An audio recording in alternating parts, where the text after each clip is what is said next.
वर्ष 2014 के पश्चात जिस तरीके से देश की सुप्रीम कोर्ट ने प्राकृतिक न्याय सिद्धांत की धज्जियां उड़ाई और उनके जजों द्वारा आदेश दिशा निर्देश जारी हुए, उनसे ऐसा प्रतीत होता है कि सुप्रीम कोर्ट, सीबीआई, आरबीआई, योजना आयोग तथा अन्य संवैधानिक संस्थाओं के पश्चात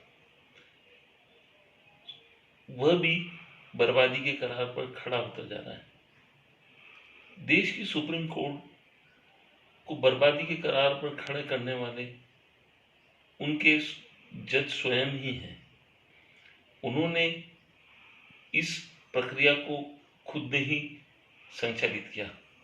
कोई भी संस्था तभी नेस्ताभूत होती है जब उसके जिम्मेदार व्यक्ति, यहाँ पर सुप्रीम कोर्ट में जजेस हैं, उन्होंने केंद्र सरकार को संरक्षण देने की नीतियों को संचालित किया और इसका परिणाम है कि लोग चर्चा कर रहे हैं। चर्चा में भी ये बातचीत उजागर हो रही है, जनहित में उजागर हो रही है कि केंद्र सरकार और सुप्रीम कोर्ट दोनों एक दूसरे के बचाने के लिए नीतियां और दिशा निर्देश और आदेश दे रहे हैं।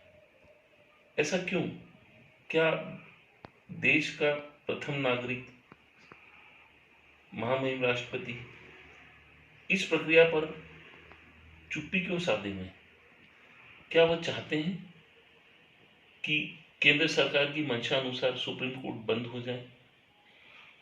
2014 से ही केंद्र सरकार के जिम्मेदार चाहते थे कि सुप्रीम कोर्ट में उनके द्वारा कॉलेजियम को समाप्त किया जाए और वहां पर उनकी मंशा अनुसार 5 सदस्यीय नियुक्ति हो और जजों की नियुक्ति में उनका हस्तक्षेप भी बना रहे, जबकि सुप्रीम कोर्ट को पता था कि कॉलेजियम में जो है उसी के तहत जजों की नियुक्ति होती है।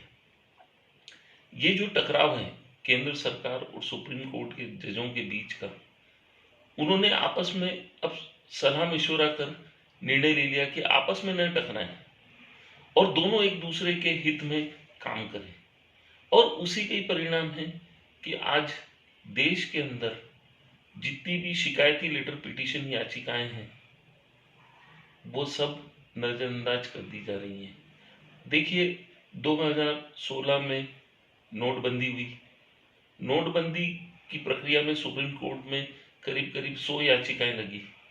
उन सब याचिकाओं को खारिज कर दिया गया। उसके बाद जीएसटी आया, जीएसटी के विरुद्ध भी याचिकाएं लगी, उसको खारिज कर दिया गया। आज जितने भी कानून बन रहे हैं उसके खिलाफ सुप्रीम कोर्ट में जो भी याचिकाएं लगती हैं, जिसमें कि पक्षकार देश की केंद्र सरकार होती है, सुप्रीम कोर्ट बचाव की मुद्रा में खड़ी हो जाती है और याचिकाओं को खारिज कर देती है। यहाँ पर राफेल जैसे मुद्दा, राम मंदिर जैसा मुद्दा, ऐसे कई मुद्दे हैं जिसमें कि सुनवाई कर ली गई और साथ ही साथ उसको निवृत्ति के पूर्व 10 दिन पूर्व ही उन्होंने आदेश देना जारी किया। ऐसा सब कुछ केंद्र सरकार की मंशा अनुसार तय हुआ और न्याय निर्णय प्रक्रिया को संचालित किया गया। यहाँ पर सुप्रीम कोर्ट के जज विद्रोह करते हैं, केंद्र सरकार के नेतृत्वकर्ता के विरोध में उल फुजूल बात करते हैं, लेकिन उन पर राष्ट्रद्रोह की धारा नहीं लगती, उन पर महाभियोग का प्रस्ताव नहीं आता। लेकिन देश की आम जनता यदि सुप्रीम कोर्ट के खिलाफ बोल दे या फिर केंद्र सरकार के विरुद्ध बोल दे तो उन पर राष्ट्रद्रोह की आपराधिक धाराओं में प्रकरण दर्ज करने की तानाशाही प्रवृत्ति संचालित की जा रही है। यहाँ पर सुप्रीम कोर्ट ने आदेश तक दे दिया है, दिशा निर्देश तक दे दिए हैं कि केंद्र सरकार की संस्थाओं के विरुद्ध यदि कोई विद्रोह करता है या उसकी खिलाफत करता है तो वो राष्ट्रद्रोह नहीं होता है। अब जब सुप्रीम कोर्ट खुद कहती है कि केंद्र सरकार की आलोचना, विरोध करना राष्ट्रद्रोह की आपराधिक धाराओं में नहीं होता है, दायरे में नहीं होता है, तो फिर क्यों राष्ट्रद्रोही आपराधिक धाराओं में आपराधिक प्रकरण दर्ज हो रहे हैं? क्या ये राजनीतिक द्वेषता, राजनीतिक रंजिश और विद्वेषता के चलते किया जा रहा है और देश को गुमराह किया जा रहा है? कोरोना वायरस से पीड़ित आज देश की संपूर्ण जनता प्रभावित हो रही है, करोड़ों मजदूर विस्थापित हो रहे हैं, लेकिन सो मोटो में एक भी निर्णय सुप्रीम कोर्ट ने नहीं लिया। सुप्रीम कोर्ट ने एक भी दिशा निर्देश केंद्र सरकार को नहीं दिए। न तो देश के महामहिम राष्ट्रपति जो कि प्रथम व्यक्ति हैं उन्होंने सुप्रीम कोर्ट को कहा और ना ही सुप्रीम कोर्ट ने केंद्र सरकार को कहा कि ये दिशा निर्देशों का पालन हो। इससे ऐसा लगता है कि भारतीय संविधान के साथ साथ प्राकृतिक न्याय सिद्धांत की धज्जियां उड़ाने का जो दुस्साहस सुप्रीम कोर्ट कर रही है उससे वह स्वयं औचित्यहीन हो रही है और बर्बादी के कगार पर खड़ी हो चुकी है, जिसके जिम्मेदार वो स्वयं है।